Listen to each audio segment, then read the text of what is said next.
وأشهد أن سيدنا ومولانا محمدا عبده ورسوله سبحانك لا علم لنا إلا ما علمتنا إنك أنت العليم الحكيم رب اشرح لي صدري ويسر لي أمري واحلل عقدة من لساني يفقه قولي.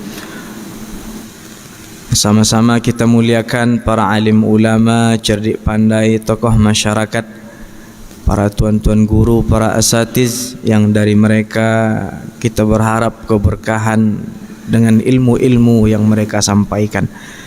Bapak-bapak, ibu-ibu, hadirin, orang-orang tua kami, jamaah subuh Masjid Raya An-Nur Provinsi Riau yang dimuliakan Allah Subhanahu wa taala.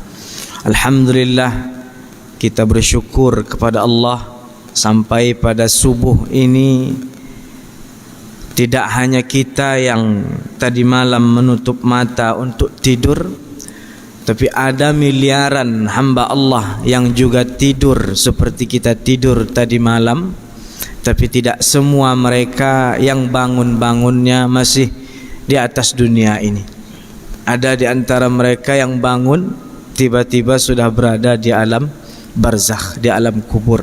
Maka alhamdulillah masih Allah titipkan kepada kita salah satu nikmat paling besar yang Allah hadirkan di tubuh kita pada subuh ini, yaitu nikmatul hayah. Nikmat masih Allah biarkan kita hidup.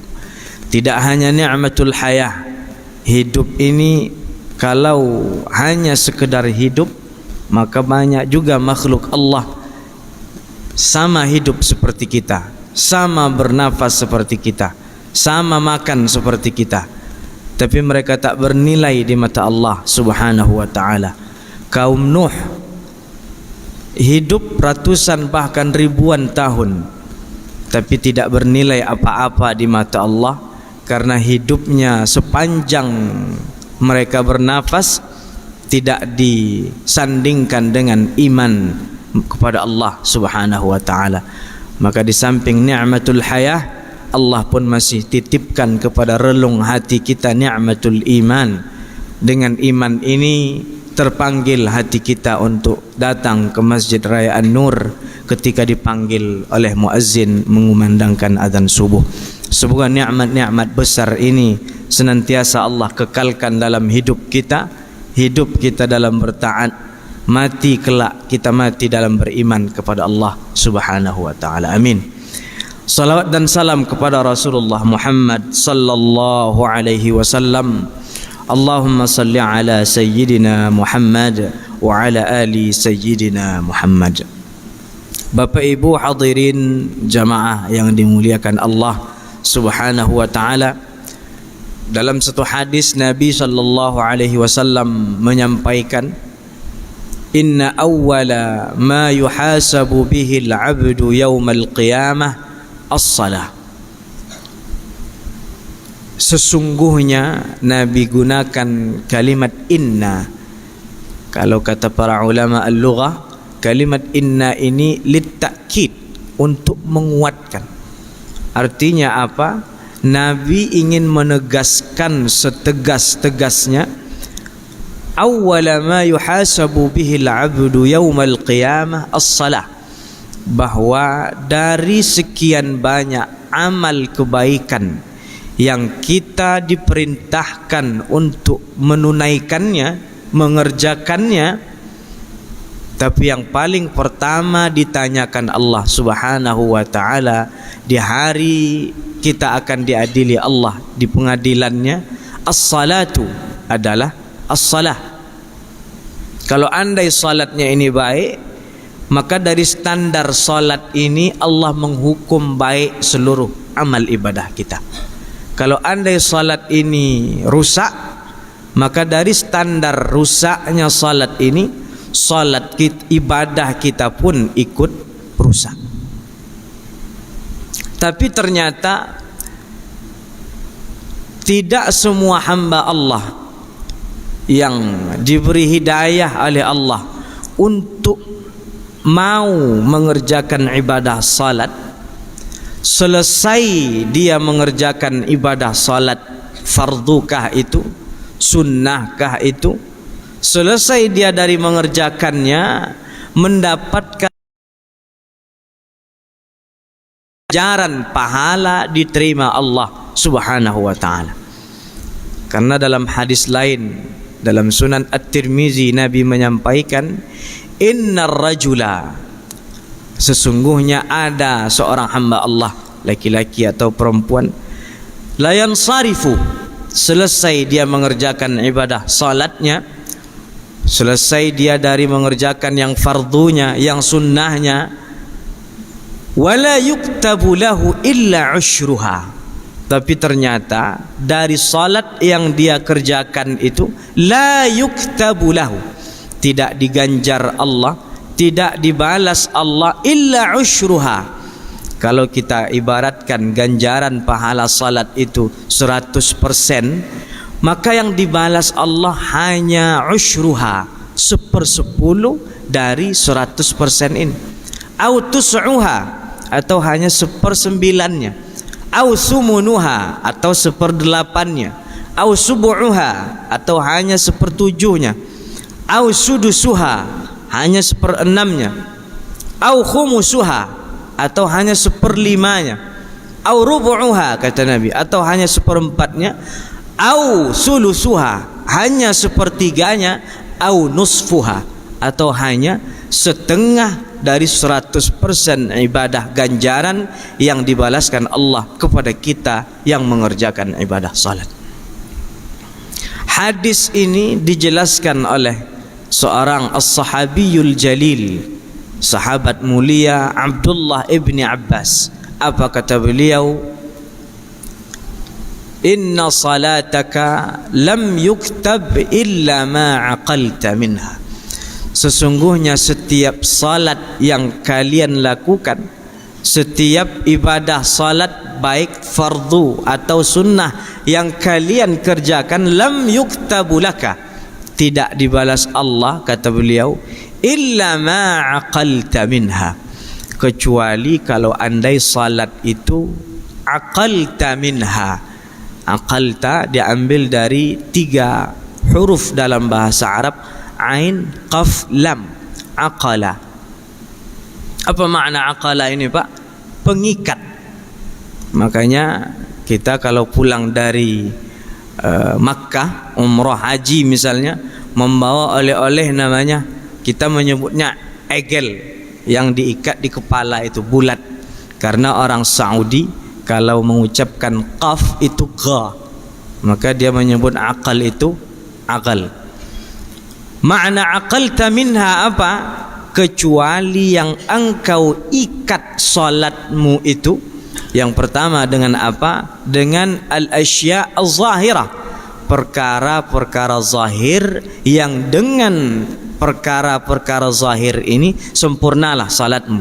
Wudu kita sempurna, penutup aurat kita sempurna, tempat salat kita sempurna.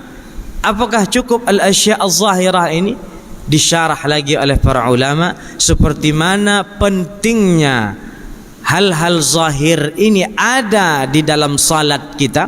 Kita ikat salat kita dengan perkara zahir ini, maka al-asya' al-batinah pun mesti ada, dan kita ikat salat kita dengan hal-hal perkara-perkara batin ini. Maka berangkat dari hadis ini, beberapa bulan yang lalu pernah sama-sama kita membuka, mengkaji, memuzakarahkan bersama tentang pembahasan ini di Masjid Raya An-Nur juga, di kajian subuh juga, dan menggantikan guru kita Abuya Dr. Zulhandir Rais LCMA juga. Tapi karena waktu tak cukup, belum selesai kita mengkajinya. Maka beberapa bulan setelah itu baru kami bisa kembali lagi ke An-Nur setelah pulang dari menuntut ilmu.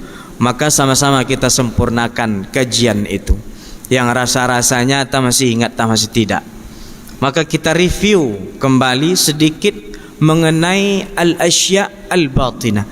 Karena kalau perkara zahir, semua kita insya-Allah sudah mengerti apa air yang mesti digunakan ketika berwudu, airnya mesti air mutlak, airnya mesti air yang suci, semua kita tahu insyaallah.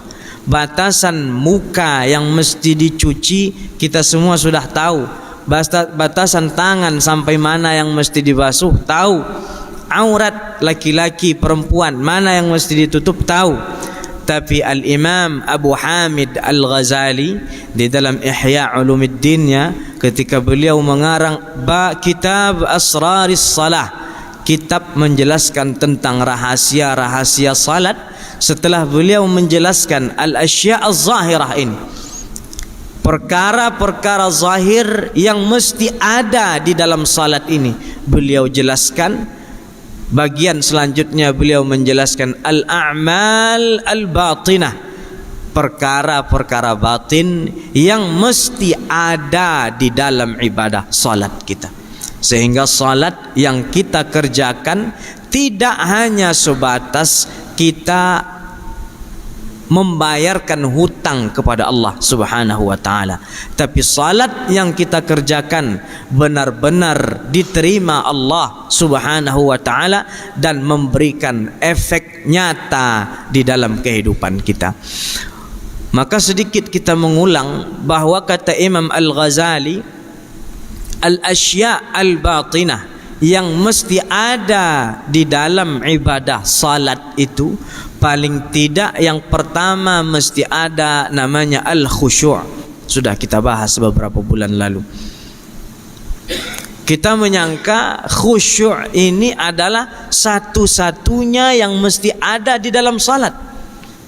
Tapi ternyata kata Imam Al-Ghazali Al-Mujaddid, yang dengan ihya'nya dia diberi gelar oleh para ulama sebagai Al-Mujaddid, pembaharu di dalam agama kita ini, al-khusyu' justru ternyata level pertama dari hudurul qalbi. Yang mesti ada di dalam salat itu hudurul qalbi, kehadiran kalbu kita kepada Allah Subhanahu wa taala. Dan khusyuk adalah tahapan pertamanya. Tahapan kedua setelah muncul khusyuk ini, muncullah namanya at-tafahum. Di dalam salat tidak hanya tunduk, karena makna khusyuk ini dari 3 akar kata kha, shin, ain. Maknanya apa? Tunduk. Maknanya apa? Patuh. Maknanya apa? As-sukun, tenang. Tapi salat tidak hanya itu yang dibutuhkan. Setelah muncul al-khusyu', maka akan naik ke tahap selanjutnya at-tafahum.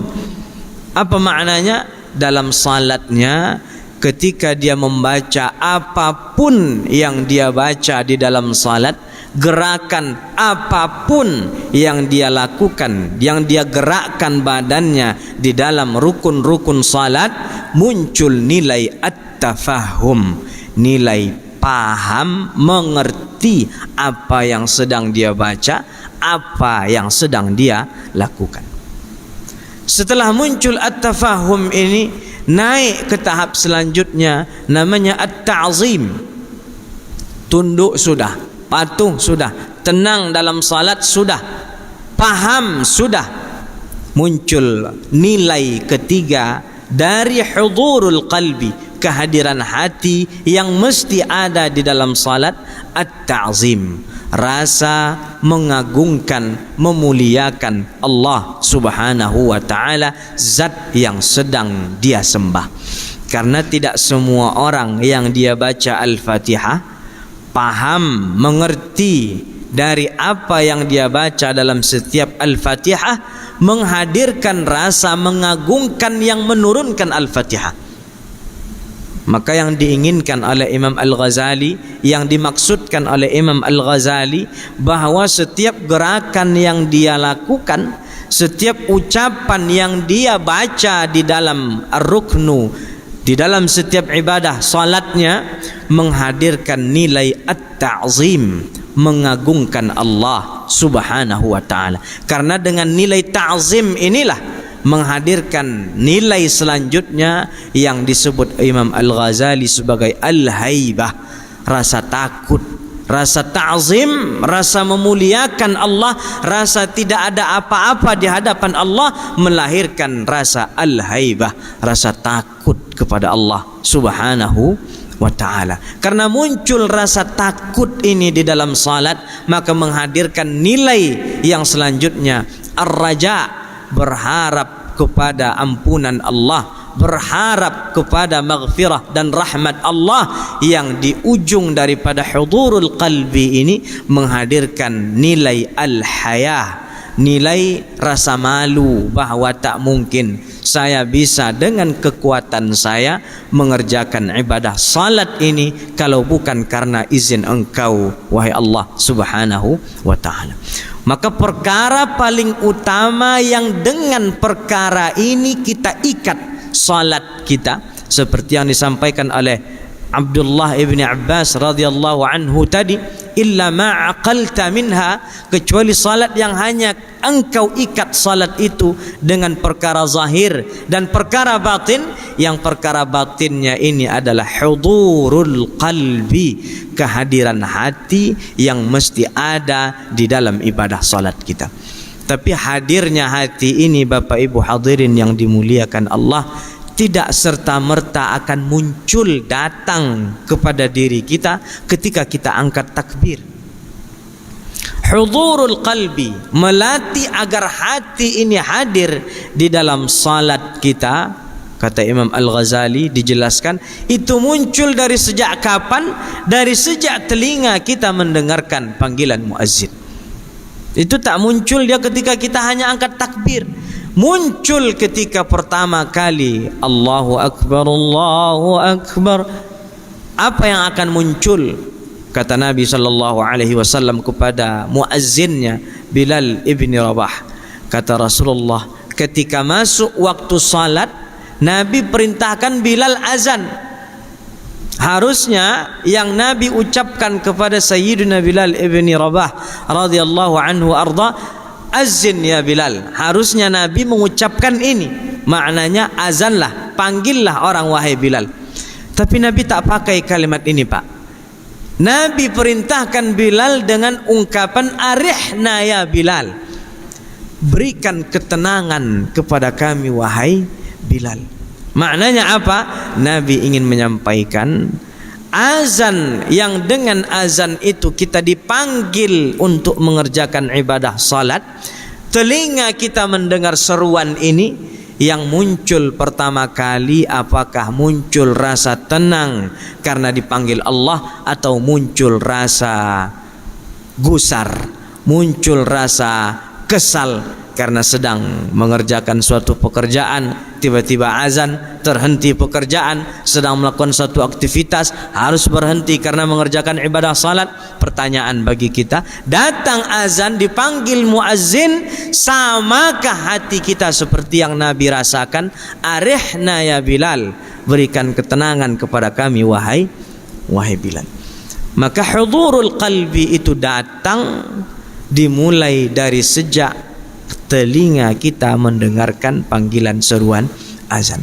Munculkah rasa tenang di dalam hati kita, atau selain daripada rasa tenang?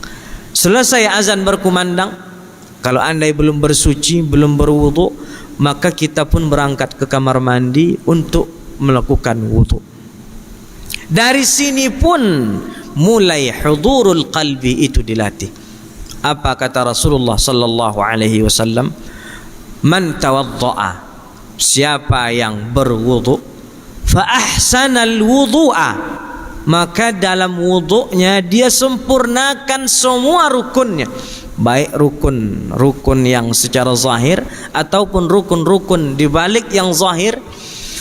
Apa yang Nabi janjikan? Ini belum melakukan ibadah salat, baru hanya sekedar melakukan dengan satu syarat, yang dengan syarat ini baru bisa dia salat, baru melakukan wudu. Apa kata Nabi? Man tawadda'a, siapa yang berwudu, fa ahsanal wudu'a, maka dia menyempurnakan wudunya, kharajat khatayahu min jasadih, maka keluar semua bentuk kesalahan yang ada di dalam jasadnya, hatta min tahti azfarih, sampai dosa yang keluar dari ujung jari jemari kita.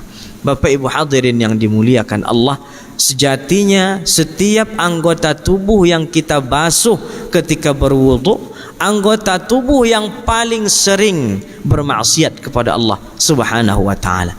Maka kalau andai setiap anggota tubuh yang kita basuh itu nuhsinul wudu, kita sempurnakan basuhannya, kita sempurnakan mencucinya. Tidak hanya mencuci yang disempurnakan, dihadirkan nilai yang dengan nilai itu bertambah kekhusyuan kita di dalam berwudu, maka jaminan dari Rasulullah, kharajat khatayah, keluar semua bentuk kesalahannya, hatta min tahti azfarihi, bahkan dari ujung jari jemarinya. Selesai wudu, naik ke masjid, berdiri di hadapan Allah, menghadap Allah Subhanahu wa taala, mengingatkan kita bahwa disinilah mulai perjuangan berat itu melawan godaan-godaan syaitan. Karena ketika azan berkumandang, syaitan datang menggoda kita agar tidak mengerjakan salat. Dilawan godaan ini, syaitan tak berhenti. Kata dia, okelah kalau kau mau salat, tapi kalau begitu di ujung-ujungkan saja, karena waktu salat kan panjang durasinya, tak mesti di awal waktu. Dilawan godaan ini, dilakukan di awal waktu. Setan masih tak mau kalah, Pak. Berdiri kita sedang berwudu, kata beliau, tidak usah sempurna-sempurna wudu, yang penting terbasuh anggota yang mesti dibasuh itu. Kita lawan godaan ini dengan menyempurnakan wudu. Berdiri kita ingin melaksanakan ibadah salat, masih tak mau kalah. Kata syaitan, kalau begitu salat, kalau begitu kau mau salat, maka salatlah. Tapi ingat, masih banyak pekerjaan yang mesti diselesaikan. Kalau begitu salatlah secepat-cepat. Maka pangkal kita menghadirkan hudurul qalbi itu tadi diawali dengan ketika azan berkumandang, berlanjut ketika wudu dilakukan, berlanjut ketika berdiri di hadapan Allah Subhanahu wa taala, berlanjut ketika kita mengangkat takbiratul ihram. Untuk menghadirkan nuhdirul qulub, menghadirkan hati agar senantiasa ada di dalam salat kita. Nampak ketika kita mengucapkan Allahu Akbar. Kalimat Allahu Akbar ini dalam ilmu fikih, pendapat paling jumhur, pendapat jumhurul ulama paling kuat, tak boleh kita mengganti kalimat Allahu Akbar ini dengan kalimat lain, Pak. Makna Allahu Akbar, Allah Maha Besar. Boleh kita mengganti Allahu Ar-Rahman, padahal kita memuji Allah juga, Allah yang Maha Penyayang. Allahu Ar-Rahim, kita memuji Allah juga. Allahul Jabbar, Allah Maha Hebat, memuji Allah juga. Tapi mesti kita baca ketika takbiratul ihram itu Allahu Akbar.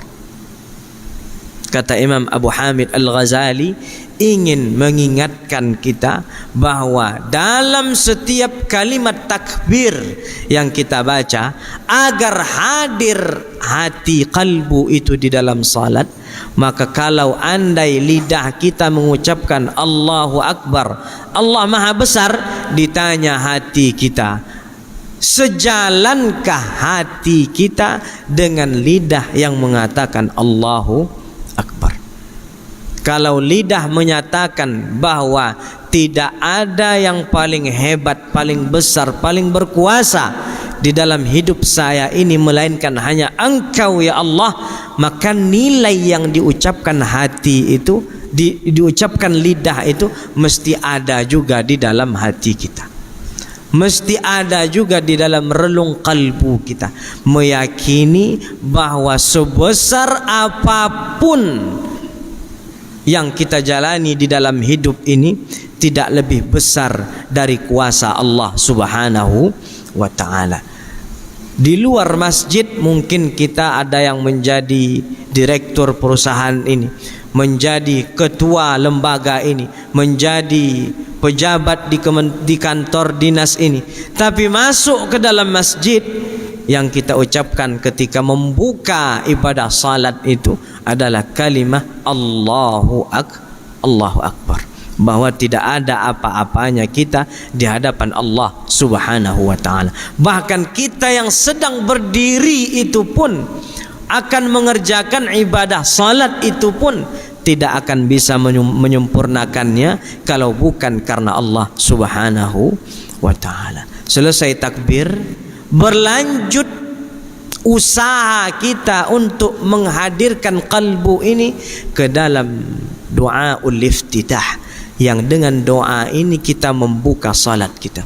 Kita semua hafal Allahu akbar kabira walhamdulillahi katsira wa subhanallahi bukratan wa asila. Apa yang mesti kita hadirkan kalbu kita ketika membaca ini?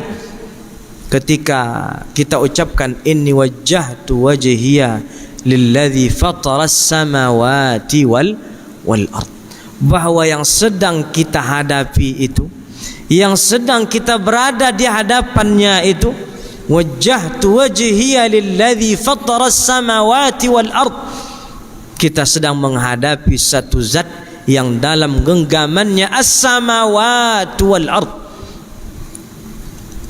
7 langit dengan semua lapisannya, 7 bumi dengan semua lapisannya berada di dalam genggamannya, dan di hadapan zat itulah kita sedang menghadapkan wajah kita, menghadapkan tubuh kita, menghadapkan hati kita.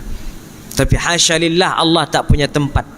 Makna kalimat doa iftitah itu artinya kita sedang memusatkan perhatian kita bahwa seakan-akan kita berhadapan dengan Allah Subhanahu wa taala. Paling tidak ketika poin start ini, poin ketika kita membaca doa iftitah ini, hati kita hadir di dalamnya. Kalau tak bisa kita menghadirkan hati sepanjang salat, paling tidak di pangkal kita membuka salat ini jangan sampai hati kita lalai. Karena kalau sudah di pangkalnya saja kita lalai, di pangkalnya saja hati kita tak hadir ketika itu, maka bagaimana di ujung salat? Paling tidak ketika kalimatut takbir kita ucapkan Allahu Akbar, kita bacakan, hati kita hadir meyakini tidak ada yang paling besar selain Allah Subhanahu wa taala. Dibacakan inni wajjahtu wajhiya lilladzi fatara as-samawati wal ard hanifan musliman wa ma ana minal musyrikin. Hadir hati kita bahwa yang sedang kita hadapi itu adalah Allah Subhanahu wa taala. Inna salati wa nusuki wa mahyaya wa mamati lillahi rabbil alamin. Inna salati, salatku ya Allah, wa nusuki, ibadahku ya Allah, wa mahyaya, hidupku ya Allah, wa mamati, bahkan matiku ya Allah, hanya aku persembahkan kepada Engkau. Itu makna yang sedang kita baca itu, Pak. Inna salati wa nusuki wa mahyaya wa mamati lillah, adalah karena Allah Subhanahu wa ta'ala. Makanya Imam Abu Hamid Al-Ghazali ketika menjelaskan nilai ini, kalau ada seorang hamba membaca inna salati wa nusuki wa mahyaya wa mamati lillahi rabbil alamin, hadir kalbunya ketika membaca ini, maka seorang hamba yang seperti itu sama seperti seorang hamba yang hadir nilai mafqudun li nafsihi mawjudun li sayyidih. Apa maknanya? Merasa fana, merasa tidak ada untuk dirinya. Karena semua yang kita lakukan ini, semua dari kita buka mata beberapa jam yang lalu sampai nanti kita tutup mata beberapa jam ke depan, bahkan sampai di dalam tidur kita, bergerak, terjadi, berlangsung, sama sekali bukan karena kehebatan kekuatan kita, melainkan hanya karena Allah Subhanahu wa ta'ala. Maka semua yang berlangsung itu tidak diperuntukkan kepada siapapun, melainkan hanya kepada Allah Subhanahu wa ta'ala. Inna salati wa nusuki wa mahyaya wa mamati lillahi rabbil alamin la syarikalah wa bidzalika umirt wa ana minal muslimin. Selesai doa iftitah, berlanjut upaya kita untuk menghadirkan qalbu ini ketika mulai membaca suratul Fatihah. Imam Al-Ghazali yang dengan kitabnya kita bacakan pada subuh ini mengatakan halun nasi fil qiraah, membagi orang yang setiap membaca Al-Quran itu 3 macam golongan, 3 macam bagian. Orang yang lisannya membaca Al-Quran itu tidak sama semuanya, kata Imam Al-Ghazali. Apa bagiannya? Ada rajulun, laki-laki, perempuan, yataharraku lisanuhu wa qalbuhu ghafil. Orang yang lidahnya bergerak membaca Al-Fatihah, membaca surat setelah Al-Fatihah, membaca tasbih-tasbih di dalam salat, bergerak lidahnya mengucapkan apa yang dibaca, wa qalbuhu ghafil, tapi hatinya tak ikut dengan apa yang dia baca. Dia baca Bismillahirrahmanirrahim, Alhamdulillahi Rabbil Alamin. Hatinya tidak berada di Bismillah, hatinya tidak berada di Alhamdulillah. Di mana berada hatinya? Di rumah, di pasar, di kantor, di pekerjaan, di perdagangan, di harta, di semua selain Allah Subhanahu wa ta'ala. Yataharraku lisanu wa qalbuhu ghafil. Fasihnya fasih, makharijul hurufnya sempurna, tapi ternyata kalbunya, hatinya, relung kalbunya ghafil, lalai dari setiap yang dia baca. Ini yang pertama, kata Imam Al-Ghazali. Yang kedua, rajulun yataharraku lisanuhu wa yattabi'uhu qalbuhu. Lidahnya bergerak dan hatinya mengikuti apa yang dibacakan oleh lidahnya. Lidahnya membaca Allahu Akbar, hatinya mengamini bahwa memang tidak ada yang paling hebat, paling besar, paling berkuasa melainkan hanya Allah Subhanahu wa ta'ala. Ini tingkatan kedua. Apakah ini yang paling tinggi? Ada tingkatan selanjutnya, kata Imam Al-Ghazali. Rajulun, ada seorang laki-laki, ada seorang perempuan, sabaqahu qalbuhu fi fahmil ma'ani al-alfaz summa yutarjimuhu lisanuhu ala ma yafhamuhu qalbuhu. Belum lagi bergerak lidahnya, Pak, tapi kalbunya sudah paham, mengerti apa yang akan dia ucapkan, maka lidahnya menjadi turjumanul qalbi, menjadi penerjemah apa yang dipahami oleh kalbunya. Maka inilah makna ucapan innal kalama la fil fuadi. Sesungguhnya sebenar-benar ucapan itu, sebenar-benar kalimat itu, la fil fuadi, adanya di dalam fuad, di dalam kalbu yang sudah tenang. Wa innama ju'ila al-lisanu 'ala al-fuadi dalila. Lidah ini bergerak hanya sekedar menerjemahkan apa yang ada di dalam kalbu kita. Maka semua kita memahami kondisi kita sekarang berada di tahap yang mana.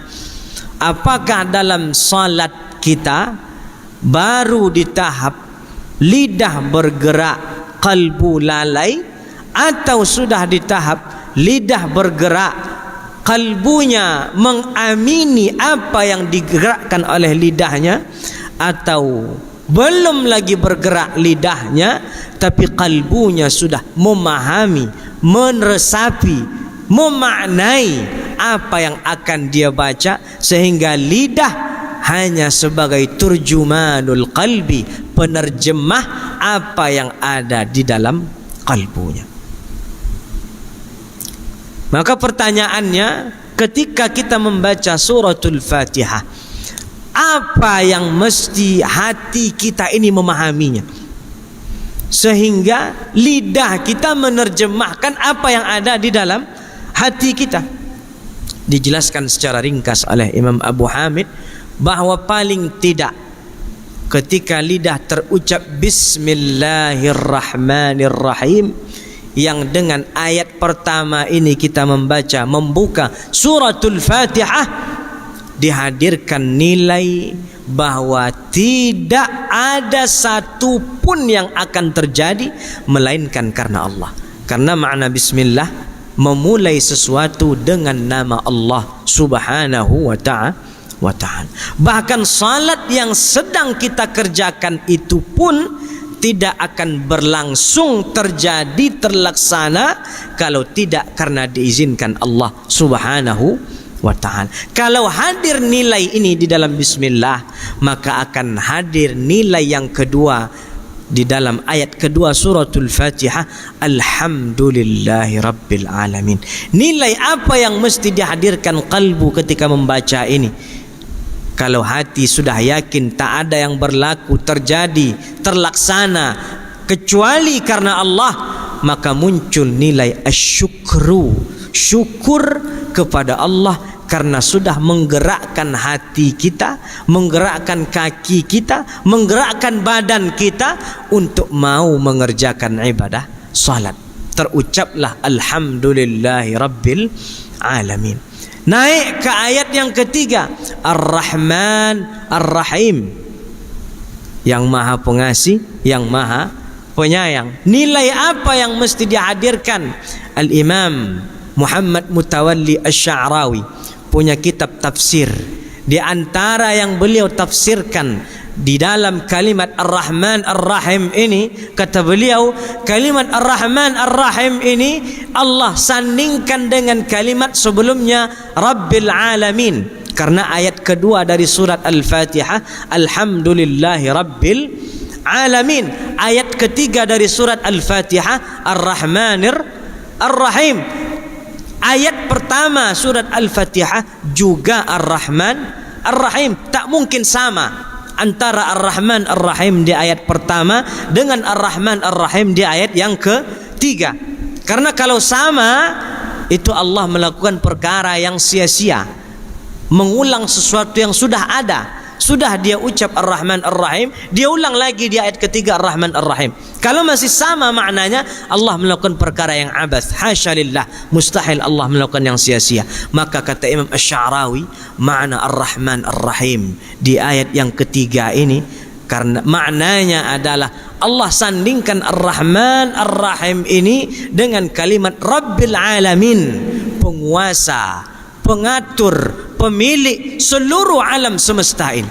Maka kata beliau, makna Ar-Rahman Ar-Rahim bahwa kasih sayang Allah meliputi Ar-Rahman, seluruh yang dia ciptakan, makhluk yang dia ciptakan mendapatkan sayangnya Allah Subhanahu wa ta'ala. Yang beriman disayang Allah, yang kafir dapat rahmannya Allah, manusia dapat rahmannya Allah, binatang dapat rahmannya Allah, benda mati dapat rahmannya Allah.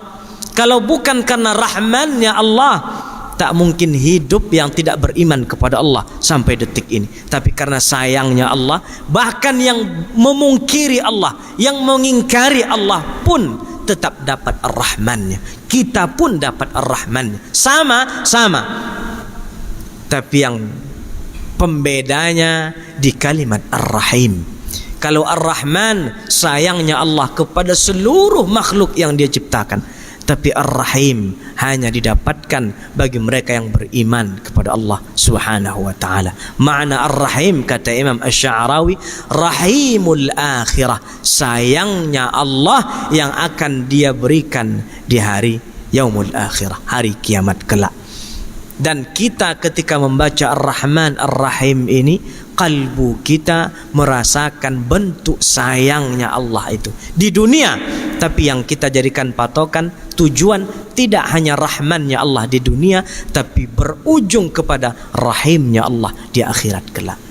Maliki yaumiddin, ayat yang keempat dari suratul Fatihah yang kita baca, menambah rasa takut kita kepada Allah Subhanahu wa ta'ala. Kalau hati yakin, kalau lidah mengatakan Allah itu Maliki yaumiddin, Malik maknanya pemilik. Dalam riwayat lain dibaca Malik, maknanya raja. Baik maknanya pemilik, baik maknanya raja. Ala kulli hal, Allah itulah penguasa yaumiddin. Kata para ulama, makna yaumiddin ini yaumul hisab, hari di mana kita akan diadili di hadapan Allah Subhanahu wa ta'ala. Lidah mengucapkan Malik yaumiddin, kalbu kita menghadirkan rasa takut, rasa tidak akan selamat dari pengadilan Allah Subhanahu wa ta'ala. Bismillahirrahmanirrahim. Alhamdulillahi rabbil alamin, Ar-Rahmanir Rahim, Maliki yaumiddin. Sampai di ayat yang keempat ini milik Allah. Kata Nabi di dalam hadis qudsinya, Allah berfirman, qasamtu salata baini wa baina abdi nisfaini. Aku bagi suratul Fatihah itu antaraku dan antara hambaku nisfaini, dua bagian. فَإِذَا قَرَأَ عَبْدِي الْحَمْدُ لِلَّهِ رَبِّ الْعَالَمِينَ, kalau hamba, kalau kita membaca Alhamdulillahi Rabbil Alamin, Allah balas Hamidani abdi, hambaku memujiku. Ar-Rahmanir Rahim, Allah membalas Asna alayya abdi, hambaku mengagungkanku, hambaku asna alayya, memuji kepadaku. Kita baca Maliki yaumiddin, Allah balas Majjadani abdi, hambaku mengagungkan, membesarkan aku. Kita naik ke ayat yang selanjutnya, Iyyaka na'budu wa iyyaka nasta'in. Kata Nabi sallallahu alaihi wasallam menyampaikan dari Allah, hadza li'abdi wa li'abdi ma sa'al. Bagian yang selanjutnya ini untuk hambaku, kata Allah. Kalau 4 ayat pertama ini bagian Allah, kita memuji Allah, membesarkan Allah, mengagungkan Allah. Iyyaka na'bud, naik ke ayat yang kelima, hadza li'abdi, ayat ini untuk hambaku, wa li'abdi ma sa'al, dan bagi hambaku apapun yang dia inginkan, apapun yang dia pinta. Maka kalau Allah sudah memberikan peluang kepada kita meminta apapun yang kita pinta, kata Imam Ash-Sha'rawi, pintalah sesuatu yang paling penting di dalam hidup ini. Apa yang paling penting dalam hidup ini? Itulah di ayat selanjutnya, ihdinas siratal mustaqim.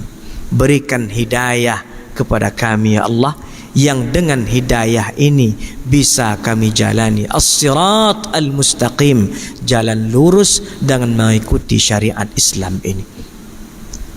Kita tambahkan, kita taukidkan, kita kuatkan jalan seperti mana yang kita pintakan kepada Allah itu. Siratal ladzina an'amta alaihim, jalan yang dulu pernah engkau berikan kepada para nabi, kepada para syuhada, kepada para salihin. Ghairil maghdubi alaihim waladhdallin, bukan jalan kelompok yang engkau marahkan mereka, engkau murkai mereka, waladhdallin, bukan pula jalan kelompok orang-orang yang sesat. Kata mufassirun ketika menjelaskan ghairil maghdubi alaihim, bukan jalan kelompok yang engkau murkai, humul yahud, kata orang mufassir, mereka adalah orang-orang Yahudi. Waladhdallin, bukan pula orang-orang sesat, humun nasara, mereka adalah orang-orang Nasrani. Maka nilai ini mesti ada sepanjang kita membaca suratul Fatihah. Karena dengan menghadirkan nilai inilah baru kalbu kita akan ada di dalam ibadah salat. Yang kalau hudurul qalbu itu ada, barulah salat kita diganjar, dibalas Allah, dan barulah salat kita memberikan efek nyata di dalam kehidupan kita. Selesai membaca Al-Fatihah, dilanjutkan membaca surul Quran, ayat apapun yang mau kita baca, paham yang dibaca, memaknai yang dibaca, dan kalbu kita ikut meresapi apa yang diucapkan oleh lidah. dilakukan ibadah ruku', dilakukan ibadah sujud. Kata Imam Abu Hamid, ar-ruku' wal sujud suwarun, adalah bentuk tertinggi dari penghambaan kita kepada Allah Subhanahu wa ta'ala. Bentuk tertinggi menunjukkan hinanya kita di hadapan Allah Subhanahu wa ta'ala. Ruku' yang kita baca, subhana rabbiyal azimi wa bihamdi, meyakini maha suci engkau ya Allah al-azim, yang maha hebat, yang maha kuasa, yang maha perkasa. Ketika sujud kita membaca subhana rabbiyal a'la wa bihamdi, maha suci engkau ya Allah al-a'la, yang maha tinggi, yang maha mulia, yang maha istimewa, yang dengan itu engkau berhak untuk mendapatkan pujian. Kening, tempat paling mulia di jasad kita, kita tempelkan di tempat kaki kita menginjak, maka berhaklah sujud itu menjadi tempat terdekat seorang hamba kepada Allah Subhanahu wa ta'ala. Kata Nabi, inna aqraba ma yakunul abdu baina rabbih wa huwa sajid, saat-saat terdekat seorang hamba kepada Allah, kepada Tuhannya, adalah ketika ditempelkan keningnya di tempat kaki dia menapak, yaitu ketika dia bersujud kepada Allah Subhanahu wa ta'ala. Ditutup ibadah salat ini dengan duduk tasyahud akhir kita, yang kita baca di dalam at-tasyahud, at-tahiyyatu lillah, segala bentuk penghormatan, segala bentuk kemuliaan, segala bentuk keistimewaan lillah, adalah murni milik Allah Subhanahu wa ta'ala. Kembali dibersihkan hati kita melalui bacaan tasyahud akhir ini, bahwa kita tidak ada apa-apanya di hadapan Allah Subhanahu wa ta'ala. Di dalam tasyahud juga kita membacakan salam kepada Rasulullah sallallahu alaihi wasallam. Yang salam ini kita baca dengan sighatul mukhatab, sighatul hadir. Kita kalau mengucapkan Allahumma salli ala sayyidina Muhammad wa ala ali sayyidina Muhammad, dhamir yang ada di dalam sirah salawat kita itu lil ghaib, untuk sesuatu yang tidak ada di hadapan kita. Bahasanya, artinya, ya Allah, sampaikanlah salawat kepada Rasulullah, sampaikanlah salam kepada Rasulullah. Tak hadir Nabi di hadapan kita, tapi salawat yang kita baca di dalam tasyahud, assalamu alaika ayyuhan nabi. Maknanya apa Bapak Ibu hadirin jamaah yang dimuliakan Allah? Allah melalui nabinya mencontohkan bacaan ini, ingin mengajarkan kita ketika lidahmu mengucapkan assalamu alaika, seakan-akan kita berhadapan dengan Rasulullah sallallahu alaihi wasallam. Tadi saya ucapkan salam kepada Bapak Ibu hadirin dengan ucapan assalamu alaikum. Kenapa pakai kum? Karena memang Bapak Ibu ada di depan saya, hadir di hadapan saya. Ukhatibukum, saya ucapkan khitab ini untuk hadir. Maka kita baca salam itu assalamu alaika ayyuhan nabiyyu wa rahmatullahi wa barakatuh. Dihadirkan bahwa kita benar-benar sedang berada di hadapan Rasulullah sallallahu alaihi wasallam. Dan ditutup tasyahud kita dengan mengucapkan assalamu alaikum warahmatullahi, assalamualaikum warahmatullah. Kata Imam Al-Ghazali, salam ini kita hadiahkan pertama kepada para malaikat, salam ini kita juga hadiahkan kepada para hadirin yang ada di kanan dan yang ada di kiri kita. Kalau andai paling tidak nilai-nilai ini ada di dalam salat kita sepanjang salat, semoga Allah beri kita taufik untuk menghadirkannya, maka salat kita inilah yang dikatakan oleh Abdullah ibn Abbas tadi, ma'aqalta minha, salat yang diikat. Apa pengikatnya? Pertama, diikat dengan perkara zahir, yang kedua diikat dengan hudurul qalbi, kehadiran hati kita. Semoga salat kita selama ini mendapatkan balasan dari Allah, mendekatkan kita kepada Allah. Semakin banyak kita salat, semakin dekat kepada Allah. Semakin sering kita salat, semakin menambah efek innas salata, salat tanha, mencegah perbuatan keji, wal munkar, dan perbuatan mungkar. Aqulu qauli hadza wa astaghfirullah li wa lakum. Di ujung majlis, dengan berkat majlis ilmu yang sedang kita lakukan ini, kita berdoa, bermunajat kepada Allah Subhanahu wa taala. Allah bantu saudara-saudara kita yang sedang berjuang di negara Palestina ala hadhihi niyyah wa likulli niyyatin salihah. Al-Fatihah. أعوذ بالله من الشيطان الرجيم. بسم الله الرحمن الرحيم. الحمد لله رب العالمين الرحمن الرحيم مالك يوم الدين إياك نعبد وإياك نستعين اهدنا الصراط المستقيم صراط الذين أنعمت عليهم غير المغضوب عليهم ولا الضالين آمين. أعوذ بالله من الشيطان الرجيم. بسم الله الرحمن الرحيم. الحمد لله رب العالمين والصلاة والسلام على أشرف الأنبياء والمرسلين وعلى آله وأصحابه أجمعين. اللهم أعز الإسلام والمسلمين اللهم أعز الإسلام والمسلمين وأذل الشرك والمشركين ودمر أعداءك أعداء الدين ودمر أعداءك أعداء الدين ودمر أعداءك أعداء الدين. اللهم انصر إخواننا المجاهدين المستضعفين في فلسطين. اللهم انصرهم اللهم انصرهم اللهم انصرهم وثبت أقدامهم برحمتك يا أرحم الراحمين. وصلى الله على سيدنا محمد وعلى آله وصحبه وسلم والحمد لله رب العالمين. سبحانك اللهم وبحمدك نشهد أن لا إله إلا أنت نستغفرك ونتوب إليك. والسلام عليكم ورحمة الله وبركاته.